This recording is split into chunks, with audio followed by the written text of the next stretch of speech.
Welcome to Black Crayon.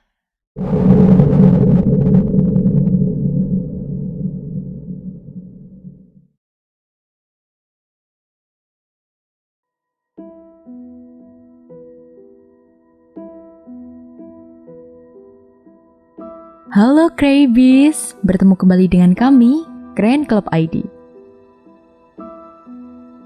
Seperti biasanya, di hari Jumat kami akan menceritakan cerita horor. Cerita kali ini berjudul Dukun Beranak, yang merupakan kisah nyata yang dialami oleh Safir. Oke, jadi nggak usah lama-lama lagi, kita langsung aja ke ceritanya. Hai, aku Safir. Ini adalah cerita pribadi yang pernah kualami ketika aku tinggal di desa.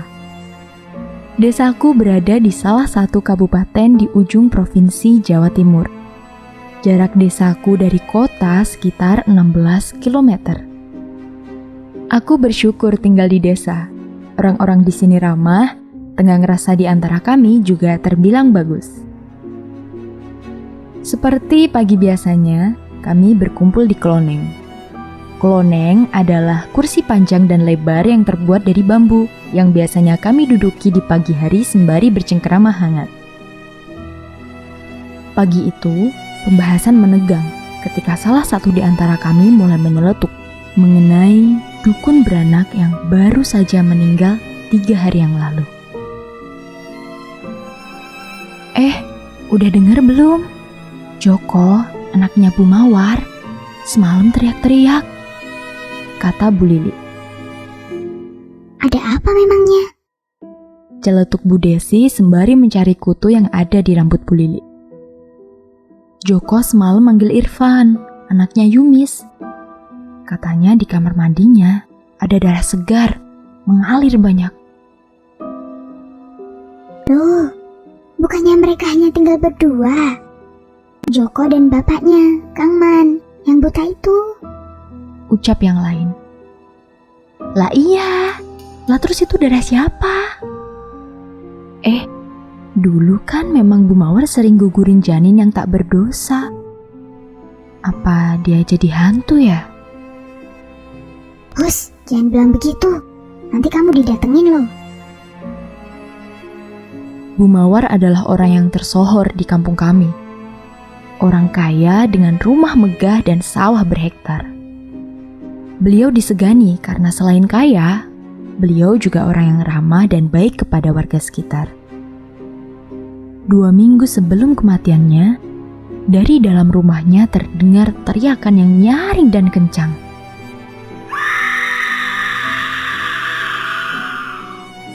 Warga sudah tidak asing dengan teriakan itu. Teriakan seorang ibu yang perutnya tengah diremas oleh Bu Mawar dengan tujuan supaya kandungannya tergugurkan.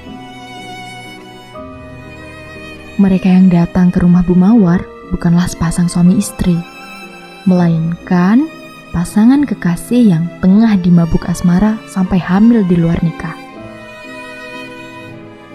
Setiap janin yang berhasil digugurkan dikubur di belakang rumah Bu Mawar. Darah-darah dari proses pengguguran bayi ditampung ke dalam bak yang nantinya ikut dikuburkan bersama janin-janin itu. Selama berpuluh tahun, warga tidak ada yang melaporkannya. Sebab mereka merasa bahwa apa yang dia lakukan tidak merugikan mereka. Setelah kematian Bu Mawar, malam terasa sangat dingin, jauh lebih dingin dari biasanya.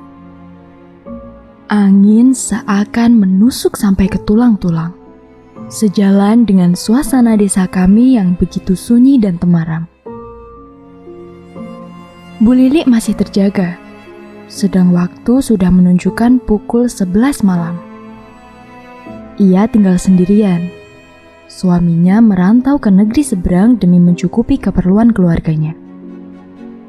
Dia yang masih terjaga pergi mengambil air minum di dapur.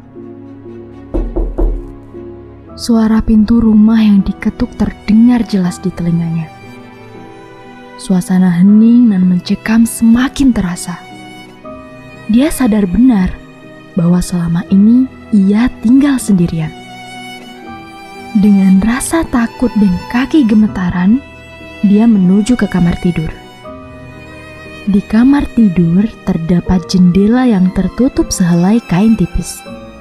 Di sana, dia berusaha mengintip keadaan di luar dengan rasa penasaran luar biasa. Seketika, wajahnya berubah menjadi pucat. Dia tahu bahwa tidak ada siapapun di luar rumahnya. Hening, gelap, dan sepi. Esoknya, suasana riuh semakin terasa. Ibu-ibu yang berkumpul semakin ramai menceritakan pengalaman kemarin malam di mana mereka semua dihantui oleh dukun beranak itu. Suasana semakin mencekam tatkala ibu-ibu menceritakan bahwasannya mereka mendengar ketukan pintu di malam hari. Ternyata bukan hanya Bu Lili saja yang diganggu semalam. Kepala dusun kami mengalami kesurupan pada malam itu. Tepatnya saat dia berada di perempatan jalan dusun kami yang jaraknya hanya sekitar 1 kilometer dari pemakaman. Dengan teriakan nyaring, langkah tertatih-tatih, dan badan kejang, dia mengatakan bahwa sosok Bu Mawar berjalan dari arah pemakaman dengan wajah penuh darah dan muka meringis meminta pertolongan. Pak, tolong. Pak Kasun menceritakan itu sesaat setelah dia tersadar karena diberi minum air yang telah didoakan oleh tetua kampung kami. Selama 1 minggu, desa kami yang biasanya hening semakin terasa hening dan mencekam.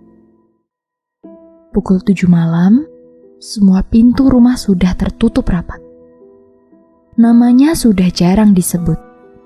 Setiap kami menyebut namanya, sosoknya muncul dan datang.